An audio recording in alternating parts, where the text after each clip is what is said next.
concernant la mutation justement de ce marché publicitaire. Et je veux réattirer l'attention sur ce qui me paraît aussi important dans vos propos, c'est de prendre en considération ce que le public a à regarder. Si le public est là à regarder une offre de programme de basse qualité qui génère peut-être certes encore un peu, c'est vraiment au sens démocratie et culturel, très problématique. La manière dont marchent les achats publicitaires, vous achetez aujourd'hui digital plus télé, systématiquement. C'est-à-dire que dans nos plans d'achat, c'est systématiquement un mélange des deux. Pourquoi? Parce que vous faites deux choses complètement différentes. Si vous voulez toucher des millions de personnes en même temps avec la même chose, c'est la publicité télé. Si à côté, vous voulez faire du chirurgical, c'est le digital.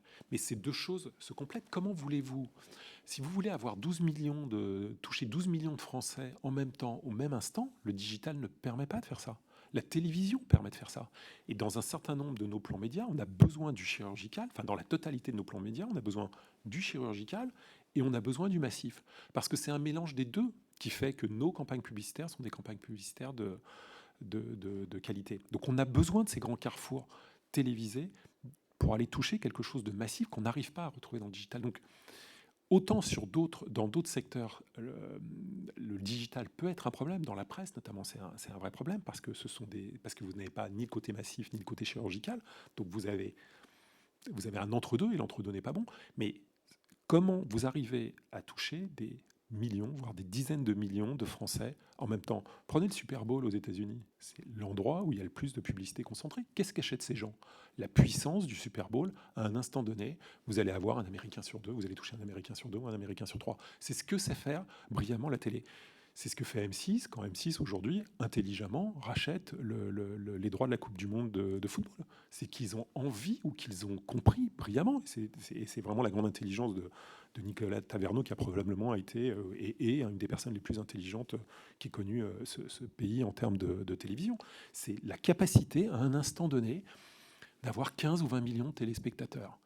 Et donc d'être capable de driver ça et de vendre ça à des annonceurs. Et cette puissance-là, vous ne savez pas la retrouver ailleurs que sur les chaînes de télévision qui vont, à un instant donné, diffuser des programmes qui vont permettre de concentrer cette audience, parce que c'est un programme qui intéresse tout le monde. Donc une bonne série, si vous prenez HPI sur TF1, ça doit faire une petite douzaine de millions de téléspectateurs à un instant donné. Si vous prenez une finale de Coupe du Monde, je ne sais pas où on est, je pense qu'on est au-dessus des 20 millions de téléspectateurs, peut-être 25. Et vous avez quelque chose d'incroyablement massif qu'on ne sait pas reproduire dans le digital. Donc je ne pense pas que la télévision soit attaquée par le digital, parce que ce sont des besoins pour les annonceurs qui sont complètement différents. Et c'est pour ça qu'on est annonceurs, nous, à la fois en digital et en télé. Et tous les grands annonceurs sont systématiquement annonceurs des deux côtés, parce qu'on ne cherche pas la même chose. Voilà qui donne de l'avenir au linéaire. Je donne la parole à présent notre collègue, monsieur Yann Boucard. Merci, Monsieur le Président. Monsieur Niel, merci d'abord pour la qualité de vos réponses jusque-là. Vous avez jugé assez sévèrement le modèle économique du groupe M6, notamment dans le cadre d'attribution